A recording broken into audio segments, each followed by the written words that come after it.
Okay, all right, and oh fucking yay. Hello, my good people, and welcome to another segment of Dear Deja. Yes, I haven't come to you guys in about maybe a week or 10 days or something like that. I was just giving you guys enough time to check out my. Whoa, let me leave this here alone. Sorry. Y'all already jumped on my behind about this. I'm not fighting with y'all again about this. So I'm leaving that alone. So I'm leaving my hair alone this video. Keep me in prayer, right? Okay. Now, look at me touching it again. Let me just move this. Okay, right. So anyway, I haven't come to you guys because I was giving you guys the opportunity to take some time out to catch up on my Dear Deja videos, but I've been getting. Excuse me, I'm sorry, y'all, because I noticed I was burping a lot in my last Dear Deja video too. It's the ginger ale. I told you I drink ginger ale to chase my drinks, and it makes me burp, of course. But anyway, I was giving y'all time to catch up. Because I don't know if folks have been watching all of my videos, and I wanted to make sure y'all seen everything that was going on and everything what's it doing. So I was giving folks time to catch up on my Dear Deja segments before I start bringing them and dropping them and getting them together. And folks have been hitting me all week like, Deja, I'm all caught up, I'm ready. Right? So I'm excited to hear that folks are all caught up. I'm excited to see that people are on this journey with me and they making it happen. I was not playing with the lighting for this video because in my last video where I went live, I got cursed for filth. Folks were very, very, very unhappy about the lighting of that last video. And I want to apologize. Moving forward, I'm going to be working on getting my studio space together to record for you guys, because I know this poor visual is not good. It's not good. If that's the case, I might as well just do stuff audio. I might as well just be audible and you guys can just hear my voice, because to have these poor visuals, it makes me feel like I'm not taking my subscribers serious and I'm not putting out no quality content, and that's not fair to you guys. So my boyfriend and I were talking for the past week about getting my studio space together, so when I come and you see me, you can see how bright I am, how beautiful I am. You can hear me, see all the pores in my face, because the lighting is perfect, my background is perfect, my mic is perfect, everything is good for you guys to be able to get information with the video, right? So I'm happy that you're here. Welcome to my new subscribers. I hope you guys enjoyed the Dear Deja segment, the Dear Deja playlist of my YouTube channel. I also have another very, very popular playlist called My Unpopular Opinion, where I just talk about things that are going on currently in the world today, current events, and I give my feedback on it. So you guys go and check that out, because I'm not gonna lie to you, so far my unpopular opinion has been getting me so much feedback, because folks are very, very interested in the opinions that I share online, right? So without further ado, I don't want to keep you long. I already been recording for three plus minutes. Let's get into this week's Dear Deja video, Dear Deja letter. So I know I was talking to you guys about, a lot of times my subscribers share with me that in the Dear Deja letters, I do have a lot of females that write to me. So a lot of the letters are geared towards, my female population, which again, I have no control over who sends letters in. Guys, they ain't really on that type of time. So I try my best to read all of the letters. I try to look at the most salacious and interesting headliners, so I could come to you guys with stuff that I think has some substance in it, right? And also, I told you guys, this is really for giving you an opportunity to show you what an Operation Hill 100 Hearts one-on-one session would look like, right? So when I was going through all of these letters, I went back. When did I get this letter? I got this letter October 28th. That's the day before my mom's birthday, 2021, right? And I seen by the headline, I'm like, okay, this is going to be interesting. And I wanted to use it today because I didn't want my fellas that subscribe to my channel to think I'm only geared towards the women, because fellas have been putting in their submissions. I'm sorry. But again, I don't know. I just pick and choose off of the title, and guys are not really good with giving a good headliner for their letters, so I don't pick theirs, and it's not fair to them, because it's like, listen, I'm writing in as well. So I picked this letter because the headliner let me know it's going to have a little edge on it because I don't see a woman talking like this. So let us get into this letter and let's see what we can do to try to, work through this issue, okay? So here we go. Let me make sure my camera is good. I'm going to move that back here a little bit for y'all. Okay. Dear Deja, you must be buzzing out there because I heard about your shit from The Rock and my folks encouraged me to reach out. My girl, really. I've been locked up since 2018. My man and I was running around during one of our escapades. He did some out of the ordinary that had us change plans immediately, and that got me knocked. We were in cahoots with the original plan, but when he detoured, that fucked us up. Well, me, because I'm the one who got knocked. I'm from the streets, so how this works is if you get wrapped up in a situation, you hold it down and stay quiet. I'm cool on that. The pandemic hit, cases getting pushed back, so I'm just stagnant here on The Rock. Long story long, my man ended up getting packed up, killed. In parentheses, he put, God bless the homie. But now my shit is about to get real with my case, and just sitting around reevaluating the situation makes me wonder. Would I be a fuckboy if I put the situation I'm in on my man? Because I'm thinking if bro was alive, I would hold him down and ride out. But if putting him out there doesn't bring him back, but it also keeps me out of a situation, what harm am I doing? But a part of me feels like that man already dead, and I don't feel solid throwing dirt on his grave. But at the same time, I have 2 kids, a load of responsibilities, and a whole life to live ahead of me. Shit busts in my head, and I'm running out of time. Give a nigga some feedback and keep doing your thing out there. Signed, Too Real to Be a Rat.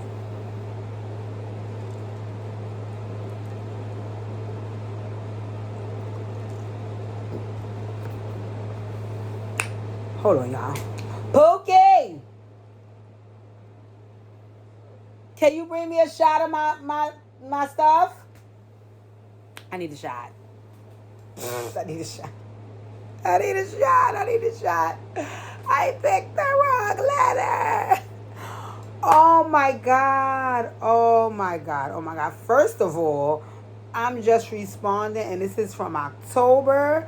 So I hope and pray that it's not too late, whatever response I'm about to give. Second of all, okay, so I'm gonna go through a few things in the letter to break down because I know some folks may not be familiar with some of the things that the person listed in this letter. So I want to give a breakdown so folks can understand yada yada yada, right? So one of the things that he said was that me one who got knocked. He said, I'm the one who got knocked. So knocked means he's the person that got locked up, right? And then he said he's from the streets. And how it works is if you get wrapped up in a situation. Wrapped up, to my knowledge, means if you get caught up like you're the person who got arrested, right? So this is just me translating some of the slang here so you guys don't feel lost. Because I'm not going to lie, if I was in a relationship with a person from the streets, I would never know, what the stuff meant, right? Thank you, baby. I need a shot. So, another thing that he said was that, stay quiet, I'm cool in the pandemic hit, stagnant here on The Rock. Oh, he said, I'm stagnant here on The Rock. The Rock, I'm guessing, is Rikers Island. But I don't know. It could be anywhere, wherever you locked up at. I don't really know, right? But here on The Rock, meaning he's in somewhere, like a facility, right? And that's where the letter came from. And, long story long, my man ended up getting packed up. But then he did put in parentheses killed. So packed up meant his homeboy got killed. He said, God bless the homie. So that's obvious. And he was like, his case is getting serious. And okay. So everything else, you guys pretty much got the gist of things, right? He's trying to figure out that his situation was about him and his friend. I guess they were into something, right? And with them being into something, it seems like the friend might have like switched up the plan for whatever they was into, but didn't alert him. And the switch up of the planning caused him to get locked up and the friend to go free, right? And what it sounds like he's saying in the letter is that if this was under normal circumstances, I would just hold it down and take the rap because I was involved in the situation. So I can't step away from it and rat on him. But the only reason why he's considering even bringing the friend up is because the friend passed away, and he's feeling like, well, if the friend is dead and gone, and I can put it on him and get it off me so I can get out the situation, why wouldn't I? Right? That's pretty much what I got from the gist of this letter. I can't get much more because he didn't go in detail about what the situation is and what he's facing or any of the above, right? So I'm just giving you guys what it looked like he shared with me here, right? I won't lie, y'all. I had to get a shot because I'm nervous. Let me take off my glasses. I'm sorry. I only had them on to read the Dear DJ letter because Lord knows after 40, I can't really see. But I'm a little nervous. I'm a little bit outside of my comfort zone, which is not normally an issue for me. But this situation is so touchy that it is an issue for me right now. I won't lie to you guys. I would not lie to you guys because I'm always very transparent on my Dear DJs. I'm just transparent in real life. I'm outside of myself right now. I'm outside of myself. I have a lot of conversations and I have a lot of relationships with folks who are in the streets, right? Who are actively in the streets, who are ex-street people, who are on their way to shit. Like, I have these conversations. I've been mentoring on Rikers Island. I've worked with young people on probation. So I definitely could get the thought process and the gist of, folks that are, from the streets, right? But I always tell folks, and this is me just being transparent as I always am, I am on the sidewalk, right? Sorry, y'all, my t-shirt. I'm on the sidewalk.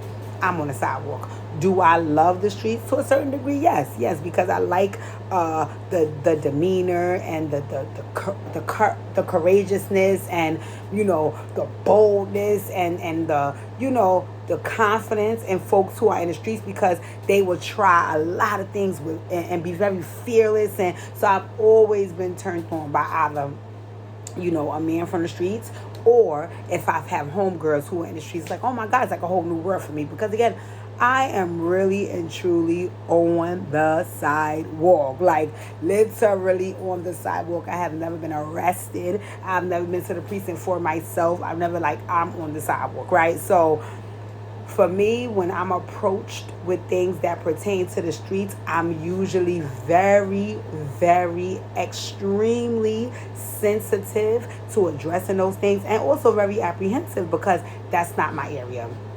That's not my territory. That's not my lane. Like, I'm sorry. I listen.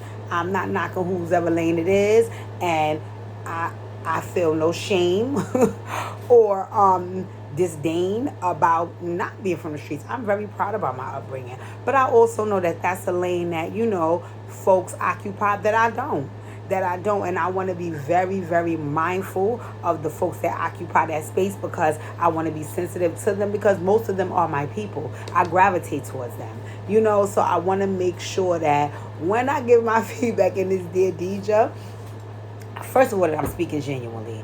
And if this young man's girl knows me, she knows I'm not from the streets, right? So any feedback that I give would definitely be from the sidewalk, peeking in at the streets. Like, I ain't from there, okay? So she just might want some sidewalk feedback to help, help him navigate the situation in a different way, because it seems like being from the streets didn't help him in this situation, right? So let me first let me take a little bit of my shot, y'all. Take a shot with me. Oof, my Lord, definitely vodka and ginger ale. Okay, from what you shared with me, too real to be a rat, I want to give you guys the definition of integrity. Right? I want to give you guys a definition of integrity, because I'm going to use integrity as the focal point for how I run down the feedback that I'm going to give, right? So let's just look at it. Let me put my glasses on for a little minute, because like I told you, I turned 40 in February. I'm a little old. Let's just look at what the Webster's definition is of integrity, because I can give you mine, but I want to give it to you right? Integrity, the quality of being honest and having strong moral principles. Right? Okay. The state of being whole and undivided. Okay. Okay. Integrity is important. Integrity is important. Integrity is important in a person because I also feel like integrity kind of gives you the standpoint from how you live your life, and it also navigates how the karma of the way you live your life come back to you, right? So for me, I take integrity very, very serious, right? I very, very serious. I like at the end of the day them to be able to say, I may not have agreed with Deja in a situation. I may not like how she handled the situation. But one thing I can say about Deja is that she was solid in that situation, but she carried her integrity with her. Right? Integrity is important. Integrity is so important, right? And I think in this situation, from what the young man said, I think that initially he felt like I am carrying my integrity with me. Although I wasn't on board with the gentleman switching up our plan, and he switched it up without informing me, and it got me in a line of fire. Like he said, I was still willing to hold on to that because I still went through with the plan. I still went through with the plan. And I want to say first to my folks here to really be a rat, I respect you for that. I respect you for that because sometimes I've seen men get in situations where, again, like you said, this wasn't solely your fault. And they start to place blame, and then they start to rat, and then they have a whole nother situation, right? So, like you said, I was participating in the plan. You shifted the plan. You also didn't inform me about the shift. And then the shift that you did got me knocked, right? So is that fair to me? And I could see a very immature and very self-centered person saying, listen, if you would have never did that, bro, I would never be locked up. So this on you. This on you. I'm ratting on you. You better hold it down. You know what I'm saying? I could honestly see that taking place. And in all fairness to a person that would do that, I'm going to say that I don't think they would be totally wrong about the thought process. Now, can I say what I would feel about the actions? No, I can't. I would never sit up here and try to say out my own mouth that, yes, I think somebody should rat on somebody else. I cannot say that. I'm around too many street people to even push them words out my mouth. But what I will say is I will be a liar to say I'm completely oblivious to the thought process of that because that's a natural thought. That's a natural thought because the next thing would be if we kept in alignment with the plan we came up with, I would never be in this predicament, right? That makes all the sense in the world. So if a person is thinking like that, I could to some degree understand that thought process. It's just a matter of what you do with the actions after that thought process. What I fell in love with that you said in this letter was you said that even though all that is present, even though you came up with a different plan, you didn't tell me about the plan, your plan got me knocked, you also said, but I was still willing to hold it down. I was still willing to hold it down. And that says a lot about your integrity and about your maturity. Because I feel like you're saying that, well, if I would have never got myself in this in the first place, he could have never switched up a plan and I could never be in trouble because of the plan that he switched up.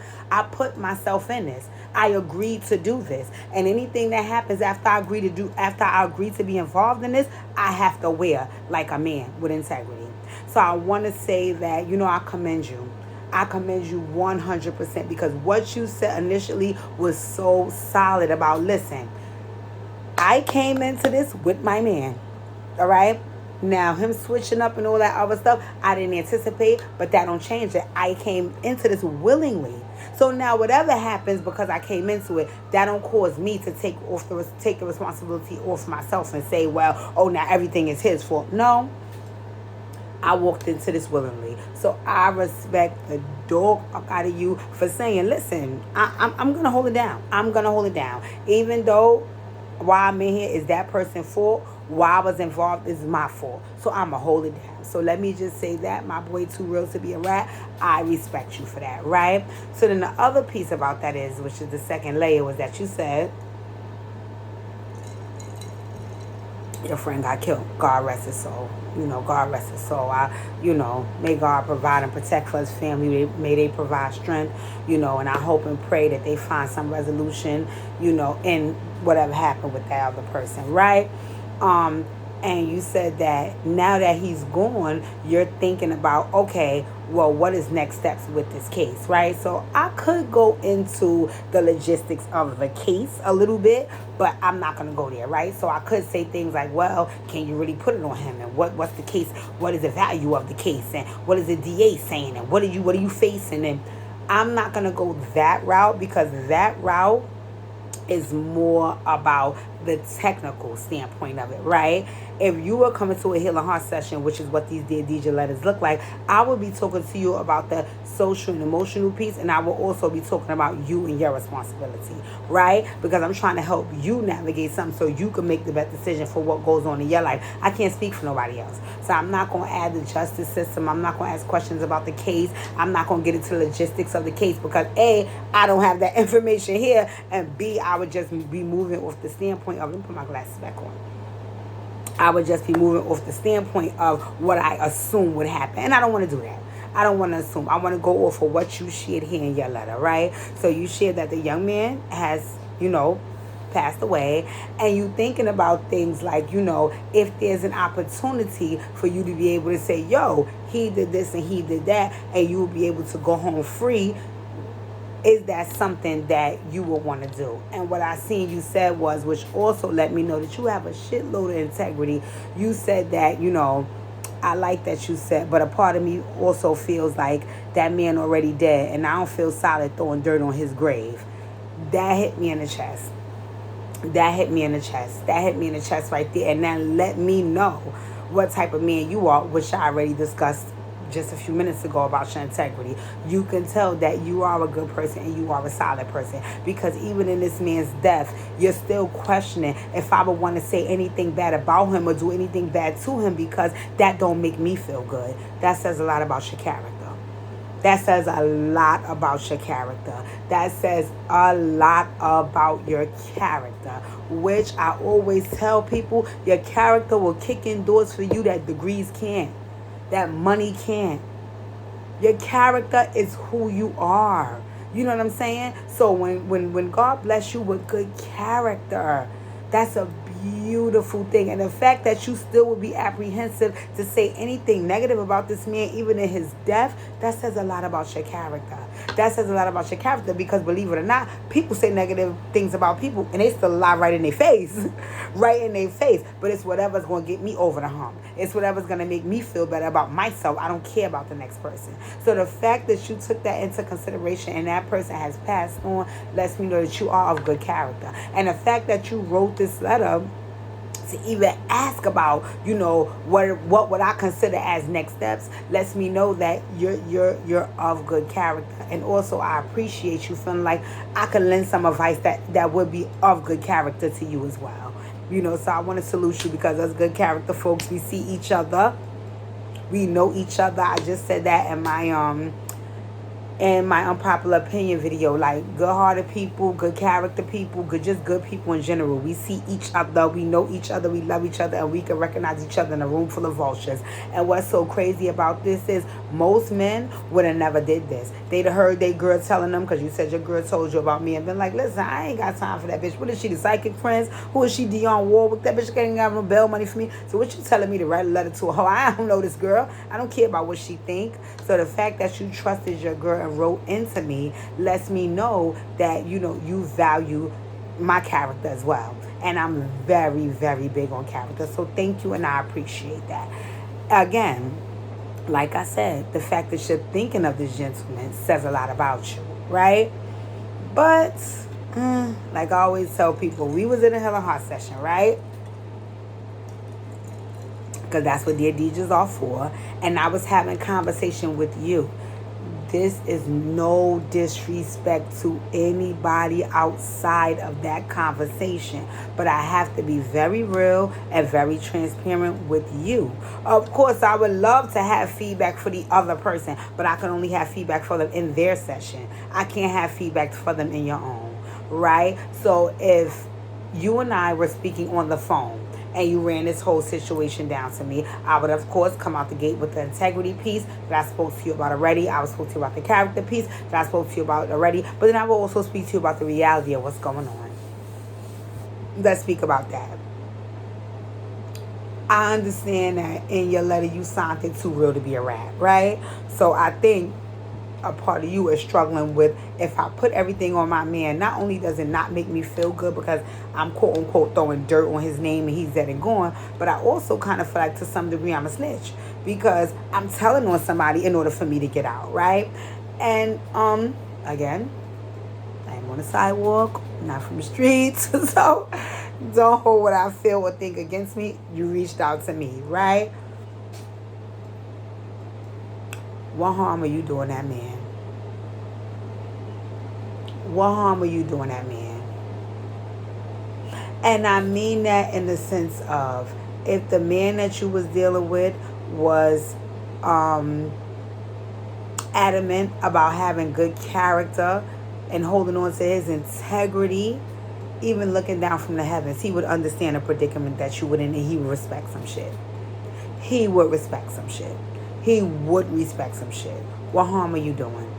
It's not like, if according to what you're saying to me, it's not like if everything gets put on that Lord, if everything gets put on that gentleman, they're gonna go back and arrest his mother or his kids for the crime that he committed and he's dead and gone. No. If what you explained to me, it would just be that was simply on that person. That person is no longer here to do anything about what is on him. Then what harm are you doing that man? You know what I'm saying? And at the end of the day, I think if you and that person were friends, I can't say the extent of the relationship, but if you and that person were friends and there's a way that he could help you without it being any hindrance to him, he will want to. He will want to. It's no way in death that you're hindering him. He's already dead and gone. God bless his soul. God rest that young man. I'm not saying nothing offensive about him or to him. But he's already passed on and gone. So if he could see you from the heavens and he see an opportunity where you could go out and have a life and raise, what you said, 2 kids of your own and live the rest of your life ahead of you, I think he will want that for you. If he's a man of integrity and character, he will want that for you. F it, bro. Put it on me. I ain't here. I'm going to hold it down from heaven. Like, you know what I'm saying? I think that he would want that for you. And in a sense, I understand your frustration because it's like, that's crazy. I know in the streets, it's a whole lot of conversations about people being rats and what that looks like and what should happen if that's your situation. Again, I'm not in the streets. I'm just giving it to you from a realistic and a logical and a healing standpoint. You have 2 children, my dear. You have 2 children. And I'm going to be very blunt when I say this. And again, I mean no harm or disrespect and not to be offensive. But can a dead man raise your kids? Is there anybody in his family that's willing to do so in his place and in your place? No.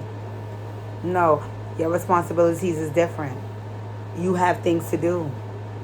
You still have a life to live. Do you want to live that life behind bars? And I truly understand if you saying to yourself, well, I got in this and I'm not going to put this on nobody else. I'm going to wear that. I would respect that. I would say to you what I said to you before. I really, really honor and commend your integrity. I honor and commend your character. And you do what you got to do for you, right? But if you're asking about, is it a loophole or, some type of way that you could get out of this situation and still remain whole and solid, which you would be, then why not? Why not? Yes, I was involved. I never took that responsibility off me. Yes, things go left. I understood that. And when they went left, I took the L. I understood that as well. And now I'm taking the L. But now when there's an opportunity for me to finally get a win, I'm not going to take that opportunity. When it's not like my win is bringing anybody else losses. It's not like I said, you're saying that if you admit to, okay, this is what my man did, they're going to go arrest his mother, they're going to go arrest his sister, they're going to go arrest his kids. No, it's just going to be put on, that's what happened with that gentleman, according to you. So if that's the case, why not be able to say, listen, I still want the opportunity to live my life. I still want the opportunity to raise my kids. Your friend is not here to do so for his. You could even help his children if he has any. You could help his family if you're out on the streets. But you can't do nothing but hold on to memories of a person who passed away in a situation where he got out of to some degree and then something happened after, and now you have the opportunity to get out and you're not taking it. You take one more shot. Ooh. Am I saying that you not taking this opportunity would make you a bad person? Not at all. Not at all. I understand your rock and I understand your heart place. And I actually respect you so much for even questioning it. Right? Because I'm telling you, my side walking ass would have flung that shit on woof. Out of alley-oop into a boof. And no shade. I respected that. But it is what it is. You ain't here. You split up. Listen. Okay? But at the end of the day, I respect you being a street man and understanding what the code of the streets is. And having some respect for that code. And I may not always agree with that code, but I respect the door fuck out of men and women that respect that code because I'm out here in that shit. In it. So I have to respect it. So I respect you questioning if that's even an option for you. You know what I'm saying? I think that's a beautiful thing, and I think it makes you a beautiful person. But I also think that God is providing you with another opportunity. God is providing you with another. God is providing you with a way out. God is giving you an option to raise your kids. God is giving you an option to be free. God is giving you an option to do the things that you need to do for yourself and your family and possibly his as well. Are you going to take that? I remember, I know folks don't like to talk about Mr. Kelly because of his situations, but in one of his songs, I Wish, and I think he got this from the Bible. I'm not sure. I've never read the Bible, but one of the things that I like that they said is, what does it profit a man to gain the whole world and lose his soul? I thought that's a very profound statement to me. What does it profit a man to gain the whole world and lose his soul? I respect the fact that you care about your street cred, and I respect the fact that you care about it because you were in the streets. That's totally understandable and respectable. But right now, as a grown man with 2 kids, it's time for you to make a grown man decision. And if your grown man decisions weigh heavily on the streets as opposed to weighing heavily on your family and raising your kids, then that's up to you, my dear. That's up to you. That's up to you. I cannot make this decision for you. I just can lay it out bare for you. You know, and I feel like the reason why God presented you with an opportunity like this, where there's a possibility that you could be free, is because he wants you free. He wants you to reach for what he's putting in front of you. Again, it would be different if, like you said, if I was throwing my man under the bus and doing some BS, knowing like that would be crazy, because even though he switched up the flow, I still was a willing participant in the act as a whole. So I would understand you to the fullest extent. But at the end of the day, when it came down to him switching up the flow of the incident and you was willing to hold it down, you did your piece. And because, I'm not going to lie to you, my firm belief is because God saw how solid you was, he provided you an opportunity with another way out. And God bless that young man. God bless his soul. We don't wish death on nobody around here. And we want a healing hearts for his soul to be resting peacefully. To God be the glory. You know what I'm saying? But because God was ready for him and he left you down here to do his work, I think you need to begin to do it. And one of the ways that you can and will do it is taking care of your children. You cannot do that from a jail cell. It's impossible. So what I will say, my boy, too real to be a rat. What I will say is this, right? Because there is some questioning that you're doing, I think you should reach out to his family. If y'all have that type of relationship, I think you should reach out to them. And I think that the human and the compassionate and the loving man that you all should share with them the reality of the situation. They may not be happy about it, but at least you did them the courtesy of saying, this is the reality of the situation, and this is